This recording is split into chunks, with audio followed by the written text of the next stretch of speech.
हाँ दीदी, प्रणाम। हाँ, प्रणाम। तो हम जो बात कर रहे थे, धर्म चर्चा पे जो बात कर रहे थे, वो बात ये थी कि मनुष्य को क्या कोई प्रभावित कर सकता है? यदि उसके मन में चोर ना हो तो, उसके मन में वासना ना हो तो। तो मैंने आपको एक कहानी सुनाती हूँ, सत्य घटना सुनाती हूँ। एक बार राजसूय यज्ञ में युधिष्ठिर और दुर्योधन दोनों बैठे थे। तो युधिष्ठिर से भगवान श्री कृष्ण ने कहा कि जाओ कोई पूर्णतः बुरा व्यक्ति ढूंढ के ले आओ। और दुर्योधन से कहा जाओ इस पूरी राजसूय सभा से कोई पूर्णतः अच्छा व्यक्ति ले आओ।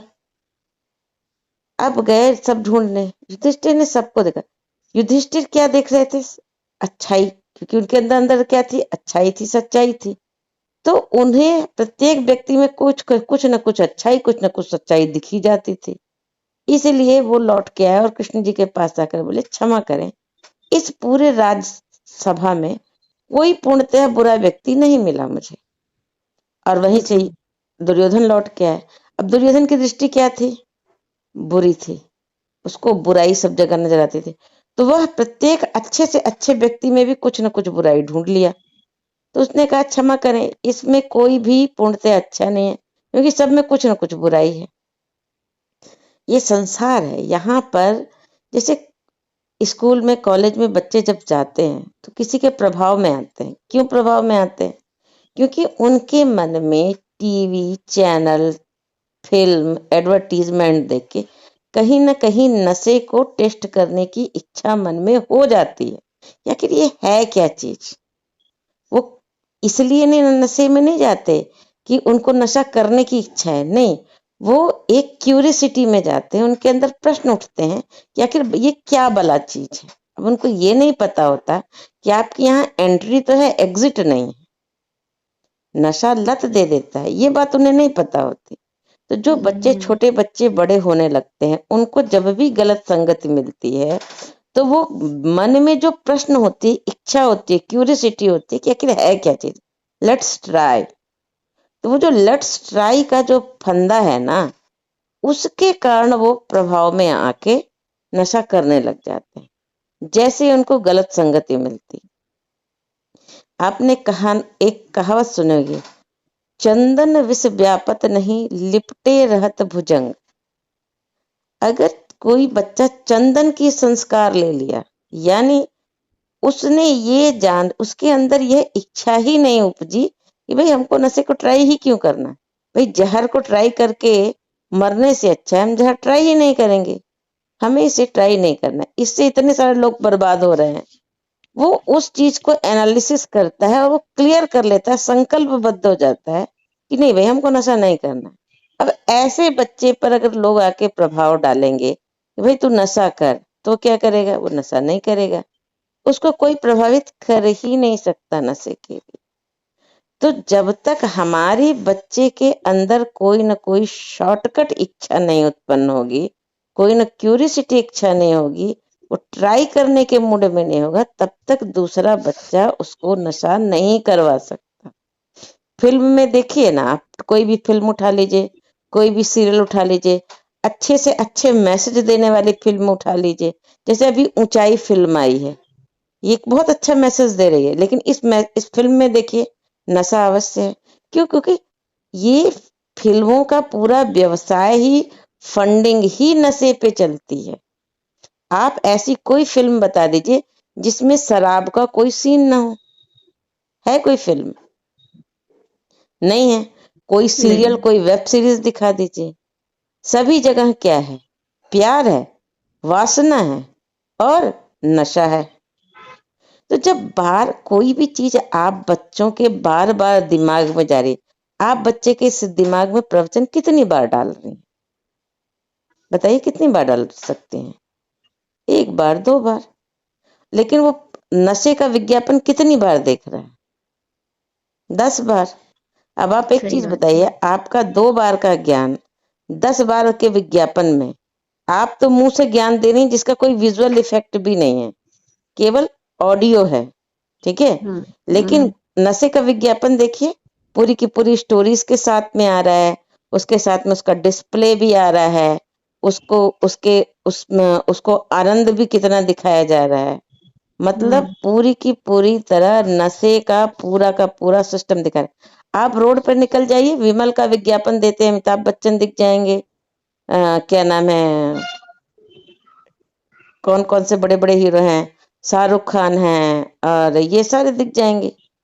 तो अब एक चीज बताइए, जिन फिल्मों को बच्चे देख रहे हैं उनके हीरोज मंच पे विमल केसरी बोल रहे हैं, जुआ केसरी बोल रहे हैं। अब ऐसे बताइए, बार बार वो होर्डिंग में, न्यूज में, टीवी में बार बार बच्चे आपके उस फिल्म को, उस चीज नशे के बार बार ट्रैक को देख रहे हैं, तो साइकोलॉजिकली तो वो उसके तरफ अट्रैक्ट हो ही रहे हैं ना, हो रहे हैं कि नहीं हो रहे हैं। सही बात है। तो बच्चों की गलती आप बिल्कुल नहीं कह सकते। अभी क्या करना है, परम पूज्य गुरुदेव अब कैसे यहाँ पे कर रहे हैं, परम पूज्य गुरुदेव कह रहे हैं गर्भ संस्कार से लेके वो जब तक 11-12 साल के हैं तभी तक आपके अंडर में हैं। तो वहां पर आप कितने संस्कार उनको दे सकते हैं, उनके संकल्प बल को कितना बढ़ा सकते हैं। परम पूज्य गुरुदेव पंडित श्री राम शर्मा आचार्य जी ने इतने सारे साहित्य क्यों लिखा है कि वहां पर आपको बच्चों को ये नहीं कहना है कि आप ये मत करो, ये मत करो, ये मत करो। अगर आप बच्चों को ये कहेंगे कि रात को, आपको ही मैं कहती हूँ कि आज रात को जब आप खाना खाने जाएंगे ना, तो बंदर का ध्यान मत करिएगा। अब आप एक चीज बताइए, जब आप खाना खाने जाएंगे तो सबसे पहला ध्यान आपको किसका आएगा? हाँ भाई, बंदर का है। बंदर का आएगा। तो इसी तरह जब आप जिस चीज को बार बार आप कहते हो ना, मत करो मत करो मत करो, तो बच्चा उसी को करने के लिए आगे बढ़ता है। तो उसकी जगह पर हमें क्या कहना है? हमें उसकी जगह पे कहना है कि रात को भगवान का ध्यान, खाना खाते समय भगवान का ध्यान करना। आप अगर ये सोचते हैं कि आप बार बार मत करके बच्चों को कंट्रोल कर पाएंगे, तो नहीं। आपको बच्चे को एक अच्छी आदत देनी है। आपको क्या देनी है? बेटा आपको नशा करना है कर लो, आपको जो करना है करो, लेकिन आपको रोज श्रीमद् भगवत गीता मेरे कहने पे पढ़नी है। मैं आपकी माँ हूं, आप अपने लिए इतना तो कर सकते हैं, 1-2 श्लोक श्रीमद् भगवत गीता के पढ़ लीजिए। क्यों? क्योंकि आपको अपनों से ही युद्ध करना है, अपने मित्रों से ही तो युद्ध करना पड़ेगा ना भाई। नशे को ना बोलने के लिए जो संकल्प है, अब अर्जुन है, अर्जुन ने हथियार गिरा दिए, क्यों? क्योंकि सामने पितामह बैठे थे, उनके गुरु बैठे थे। अब वो गुरु जो अनीति का साथ दे रहे हैं, उनसे लड़ने के लिए अर्जुन को तो अपना उठाना पड़ेगा ना, गांडी उठाना पड़ेगा। उसके लिए कृष्ण का तो मार्गदर्शन लेना पड़ेगा। अब कृष्ण हर समय व्यक्ति के पास नहीं आ रहे हैं, तो हमको कृष्ण को उनकी पुस्तकों में ढूंढना पड़ेगा। अपने बच्चों को प्रबंध व्यवस्था विभूति एक कौशल बुक दीजिए, जीवन जीने की कला दीजिए। बोले आप कुछ पैराग्राफ पढ़कर सोइए, बच्चों को पढ़ने की आदत लगाइए। बोलिए आप जितनी उम्र के हैं आप ध्यान करिए, क्योंकि ध्यान करेंगे आपकी मेंटल स्ट्रेंथ बढ़ेगी। जब मेंटल स्ट्रेंथ बढ़ेगी तो आप सामने वाले जो प्रभाव हैं उसको झेल पाएंगे। तो बच्चों को अब आप ये सोचिए कि आप बार बार ये कहेंगे तुझे नशा नहीं करना है, नशा नहीं करना है, इससे बच्चे सुधरेंगे? ऐसा नहीं होने वाला। बच्चे सुधरेंगे, उसका अल्टरनेटिव क्या? आप बच्चे से ये कहिए आपका आजकल पढ़ाई का बहुत प्रेशर है, कॉर्पोरेट वर्ल्ड में बहुत ज्यादा डिप्रेशन है, तो आप आने वाले समाज में अपनी मेंटल कितनी प्रिपरेशन करते हैं? भाई बैट्समैन जो है वो नेट पे प्रैक्टिस करेगा तभी तो जाके मैदान में रन बना पाएगा। और जब वो मैदान में उतरेगा तो लोग उसको रन बनाने के लिए बॉल नहीं मारेंगे, उसको आउट करने के लिए बॉल मारेंगे। लेकिन उसको उन्हीं बॉलों पर रन बनाना है।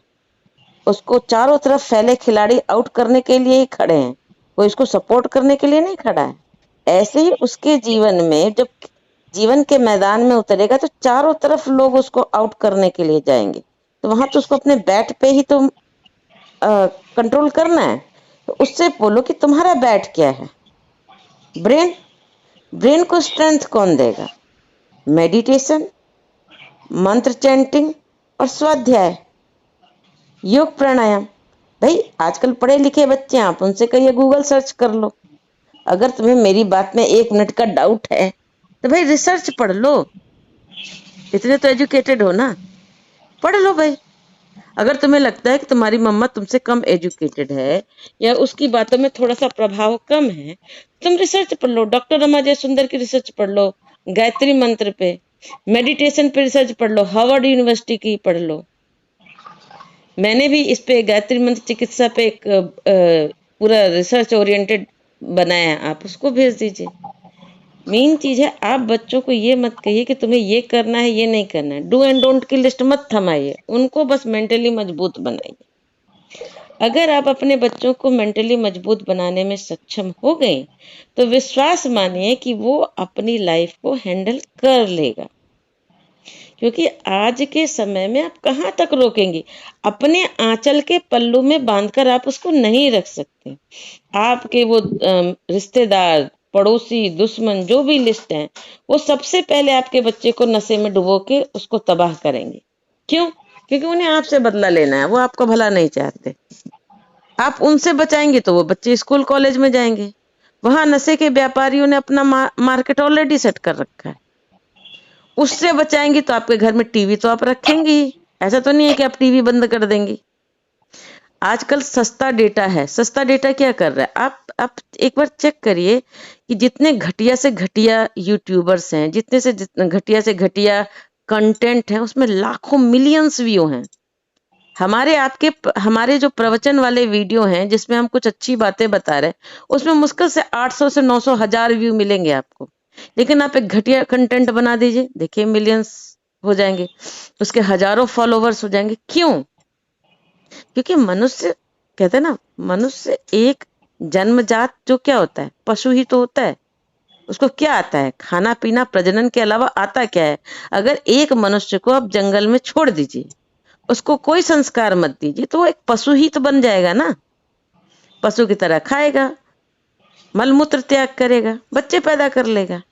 इस चीजों को सिखाने के लिए आपको आवश्यकता नहीं है। आपको क्या सिखाना पड़ेगा? उसको मनुष्यत्व सिखाना पड़ेगा, कपड़े कैसे पहनने हैं, कैसे ढंग से रहना है, समाज में कैसे चलना है, सामाजिक व्यवस्था को समझाना पड़ेगा। ये सब आपको सिखाना पड़ेगा ना। स्कूल कॉलेज में आपको उसको ज्ञान वर्धन करना पड़ेगा, ये सब पढ़ाना पड़ेगा। ब्रेन को एनहांस करने के लिए आपको मेहनत करनी पड़ती है। मनुष्य का ब्रेन कॉम्प्लिकेटेड है। जब बच्चा पैदा होता है उसको कुछ नहीं आता, उसको धीरे धीरे वो हमारे से सीखना है। एक बच्चे को आप हिंदुस्तानी के घर में पैदा करा दीजिए, हिंदी भाषी के में, वो हिंदी सीख लेगा। उसी बच्चे दो जुड़वा बच्चों के एक बच्चे को अंग्रेज के घर में डाल दीजिए, वो इंग्लिश सीख लेगा। बिना पेन कॉपी के सीखेगा। क्यों? सुन के, समझ के।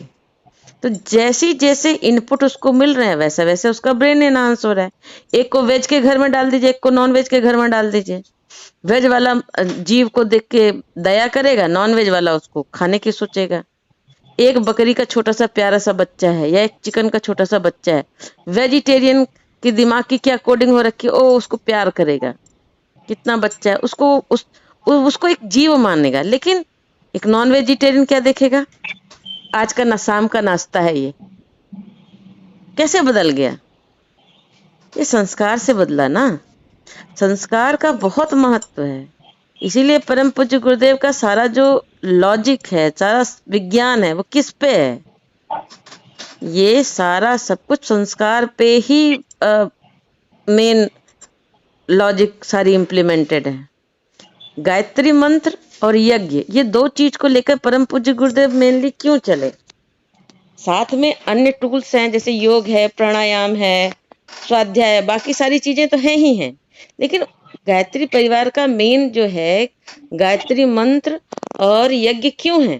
क्योंकि गायत्री मंत्र से एकल चिकित्सा करवा रहे हैं और गायत्री मंत्र के साथ यज्ञ करके सामूहिक चिकित्सा करवा रहे हैं। जब रावण मार दिया गया तो भी, पहले एक चीज बताइए कि राम और रावण में रावण करता क्या था?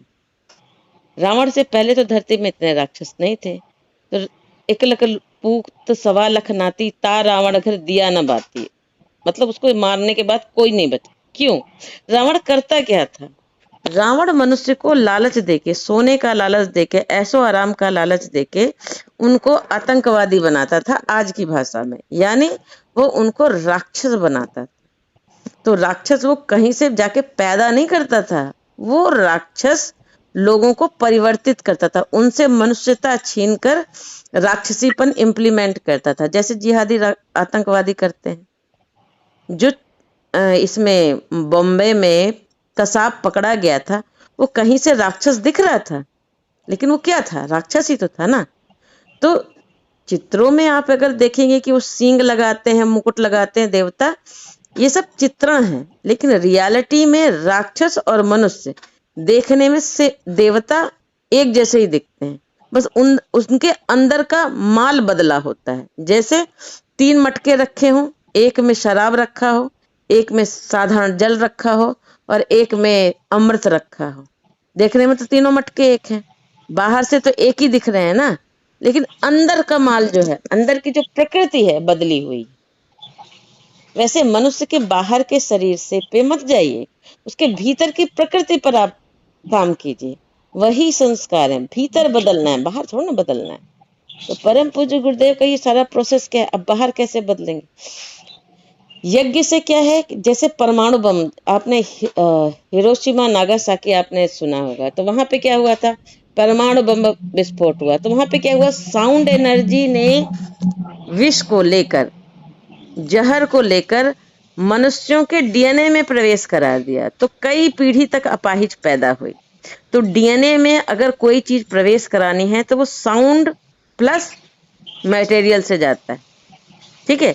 तो परम पूज्य गुरुदेव ने क्या किया, इसी का काट निकाला है। अब लोगों के डीएनए में अच्छाई घुसानी है, कैसे घुसाएंगे, तो इसलिए उन्होंने यज्ञ का माध्यम लिया है। यज्ञ में आप गायत्री मंत्र बोल रहे हैं, ओम भूर्भुवः स्वः तत्सवितुर्वरेण्यं भर्गो देवस्य धीमहि धियो यो न प्रचोदयात्। उस प्राण स्वरूप दुख नाशक सुख स्वरूप श्रेष्ठ तेजस्वी परमात्मा को हम अपनी अंतरात्मा में धारण करें, वह परमात्मा हमारी बुद्धि को सन्मार्ग की ओर प्रेरित करे। अभी आप क्या करें, सन्मार्ग की ओर प्रेरित करें। अब पूरी आपने स्वाहा किया हवन सामग्री से, जैसे ही वो स्वाहा किया, अग्नि के साथ वो मंत्र ऑक्सीकरण हुआ और उसके साथ वो छोटे छोटे छोटे छोटे छोटे एटम्स, जितने लोग आसपास थे सबके रोम छिद्रों से प्रवेश कर गए डीएनए में, सबके अंदर। बार बार, जैसे कहते हैं ना, एक आपको अगर डॉक्टर सब्सक्राइब करता तो एक बार दवाई खाने से तो काम नहीं होता ना, बार बार बार बार उसके उसमें रहने पे लोगों के अंदर अच्छाइयां बनने लग जाएंगी। इसीलिए सामूहिक यज्ञ करवाए जा रहे हैं।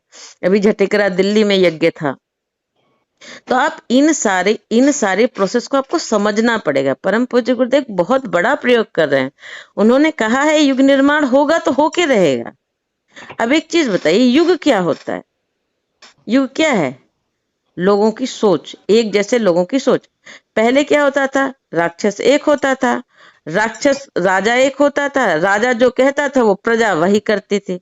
तो राजा को अगर मार दो, बदल दो, तो प्रजा बदल जाती थी।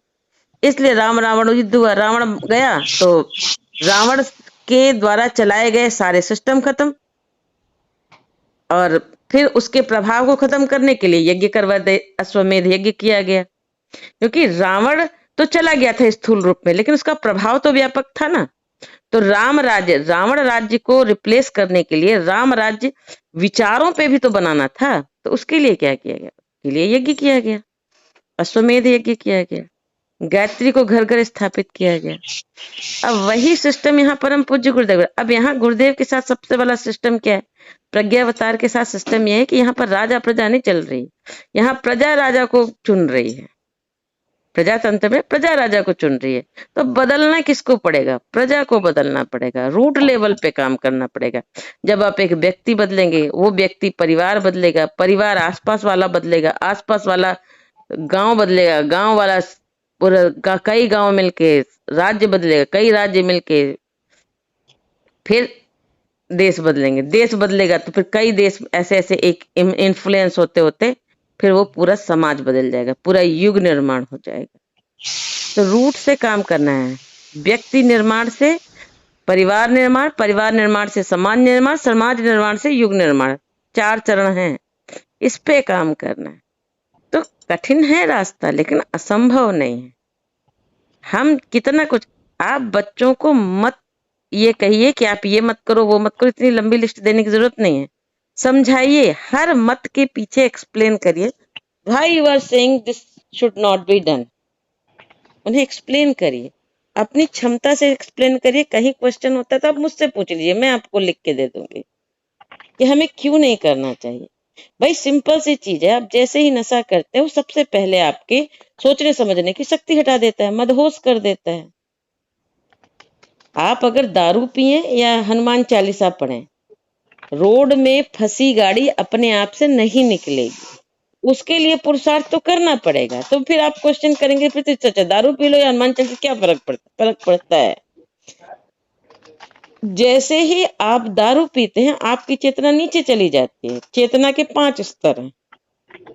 बीच का मानव, 2 ऊपर महामानव देव मानव, 2 नीचे पशु मानव और नर पिशाच। तो जब आपकी चेतना नीचे पहुंच जाती है दारू पी के, तो आप समस्या का बॉटम व्यू देखते हैं। जब बॉटम व्यू देखेंगे तो समस्या बड़ी दिखेगी, तो वही साधारण सी समस्या सॉल्व करने में कठिन हो जाती है। और जब आप हनुमान चालीसा पढ़ते हैं तो आपके अंदर अच्छे हार्मोन्स रिलीज होते हैं और आपके अंदर समस्या का टॉप व्यू दिखता है। जब आपको समस्या का टॉप व्यू दिखता है तो आप उस समस्या को सॉल्व करने में सक्षम बनते हैं। अध्यात्म का यही रोल है। तो आपको अपने बच्चे को ये सिखाना है कि आप अपनी जीवन की समस्याओं का टॉप व्यू कैसे देख सकते हैं। आप गायत्री मंत्र जपिए, किसी न किसी अच्छी बुक का स्वाध्याय करिए, श्रीमद् भगवत गीता का 2-4 श्लोक पढ़िए, परम पूज्य गुरुदेव पंडित श्री राम शर्मा आचार्य जी की लिखी पुस्तक पढ़िए। ज्यादा नहीं, थोड़ा सा पढ़िए। अपनी माँ को आधा घंटा तो दे ही सकते हो ना, माँ के वादा से। जितने मिनट आपकी उम्र है उतने मिनट ध्यान कर लीजिए। जब आप इतना सब कुछ अपने बच्चे से करवा लेंगे कि भाई जब ध्यान पूजा छोटी एक दिनचर्या में सम्मिलित करा दीजिए। आप अपने बच्चे का हाथ नहीं थाम के चल सकते ताउम्र, लेकिन माता गायत्री तो चल सकती हैं। तो बच्चे का हाथ माता गायत्री के हाथ में दे दीजिए, फुर्सत हो जाइए, निश्चिंत हो जाइए। फिर अगर बच्चा आपकी एक छोटी सी आध्यात्मिक दिनचर्या रोज फॉलो करता है तो एक दिन वो दिनचर्या उसके पूरे व्यक्तित्व को अच्छा कर देगी। फिर आपको टेंशन लेने की जरूरत नहीं पड़ेगी। अन्यथा आपके प्रभाव में बच्चा नशा छोड़ देगा, दूसरे के प्रभाव में शुरू कर देगा।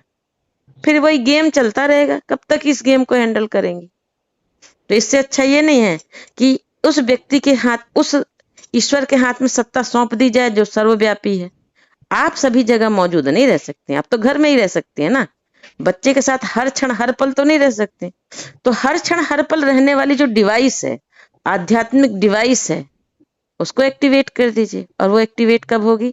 उसकी अंतरात्मा एक्टिवेट कब होगी?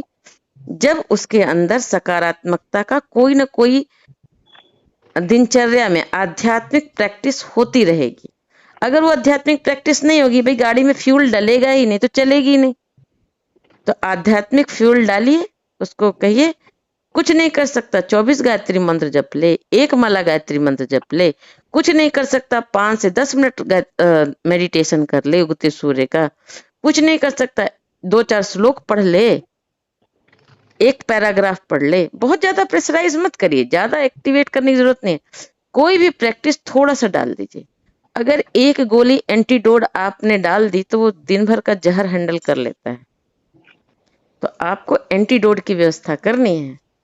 आप पूरे रोड पर मखमल अपने बच्चे के लिए नहीं बिछा सकते तो क्या कर सकते हैं? अच्छा जूता खरीद के दे दीजिए कि कहीं भी कांटे भरे रोड में वो जाता है तो कम से कम उसके में पैर में चुभे तो नहीं। तो आपके बच्चे के मानसिक जो रास्ता है उसमें दूसरे के गंदे प्रभाव कील मकोड़े ना घसें, इसके लिए उसको स्ट्रांग आध्यात्मिक